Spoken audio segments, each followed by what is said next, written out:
Okay, thank you for giving us your time, Ron. Could you just tell me about your Everest experience and how you felt? Just basically that. Well, I mean, there's no question that one doesn't come to a place like Everest and be transformed or be changed in some way. I mean, it has been a remarkable 6 or 7 weeks. And as I sit here at Advanced Base Camp, with everything really coming to an end and having packed up my gear, having cleaned out my tent, there's something quite sad in a way about, I think, leaving this part of the world.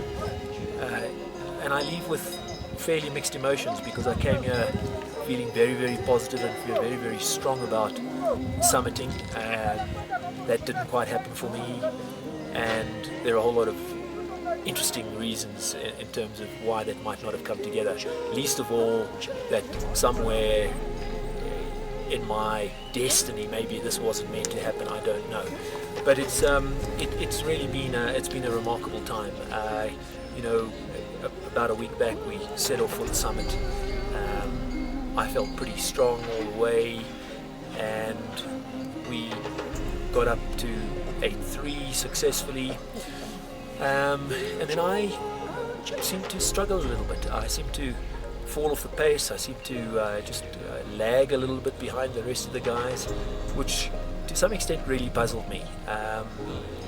And then on summit day, when it got to a fairly crucial point in the day, in terms of somewhere around 8 hours, we had agreed that 10 hours would be our turnaround time. And at about 8 hours, I asked my Sherpa to just check what my oxygen supply was. He gave me a reading which appears to have been correct, but my understanding of it was not correct. So I thought I had a lot less than actually I did in the end. I had half a bottle left, and of course a full one for the descent. I wasted a lot of time just trying to make a decision as to whether do I push on, do I abide by our agreement in terms of 10 hours of the turnaround time. And the long and short of it was I decided, no, we've got to go for it, we've got to do this. And so I climbed the second step, and that's quite a milestone on the mountain. It's quite a technical piece, and you're getting high up. It's around 8,700 meters. And at that point, I met with some of the other guys who'd descended or down on their way down from the summit, who said, look, you really are now starting to push the time a little, and the weather had changed. We had Ilya up at just about 100 meters from the summit. He turned. One of the other Russian guys, Igor, did the same thing, also turned before reaching the summit, and that was mainly because of weather. So I was faced with this really difficult decision at that point, as do I take the chance, or do I really consider this very, very carefully in terms of how it might all end up. I think life is far more important. The mountain will always be there'll always be another opportunity to do that. And so I took the decision to actually turn. And I think the disappointing thing for me in the scheme of all of this was really realizing yesterday that when I had a good look at my mask and actually showed Alex my mask, a piece that had broken on my mask at 7.7 was quite a crucial piece on the mask. And in fact, what was happening is I was losing a lot of oxygen along the way. So if I was on 2 liters flow, I was really probably only getting a half to 1 liter, which in some ways I feel explains to some extent, to me anyway, why I struggled.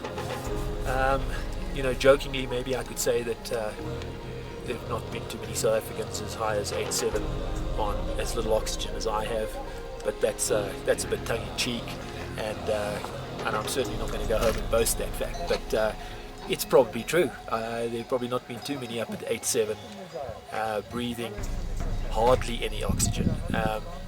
And so that's a positive thing again. It makes me realize that, I can be up there on relatively little, and I'm quite sure come back at some point and summit Everest. So I go back with quite a lot to think about, quite a lot to process, because I was so close and yet in some ways so far.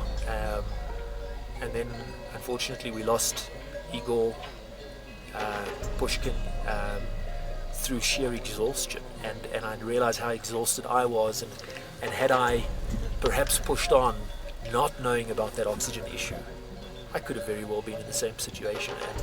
And so there's a blessing for me, is that maybe, in the grander scheme of things, I'm here to learn other things, and a summit will come another time, and I'm convinced it will.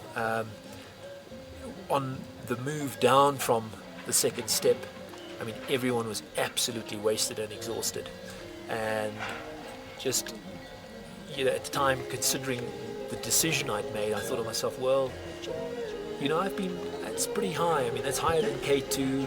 There's not, you need to be on Everest to be higher than 8-7. There are no other mountains in the world that will get you that high. And I thought maybe that's good compensation. I maybe don't need to come back and actually climb this mountain. But it took a day just for me to kind of gather my senses, I think. This has been such a lifelong dream for me that I need to come back and do that and complete it. So, overall, it has been a wonderful experience. I've just soaked up this mountain so much. It's been a 27-year-old dream for me. I've read and listened to and watched just about anything that I can. To actually come and experience it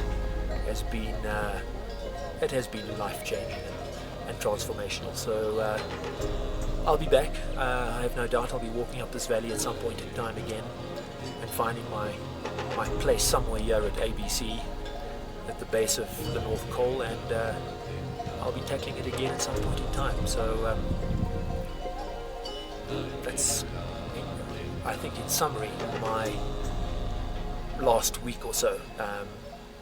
Overall, it's been wonderful, but I've really tried to crystallize, I think, the summit day and really what it's been like just recently. And I'll be sad to leave. I think that I'll spend one more night at base camp in my little tent there. I'll pack up my little goodies and head for Kathmandu. And I'm looking forward to seeing my family and getting home and just getting cleaned up and getting back into life as we all tend to know it. A changed person. Thank you.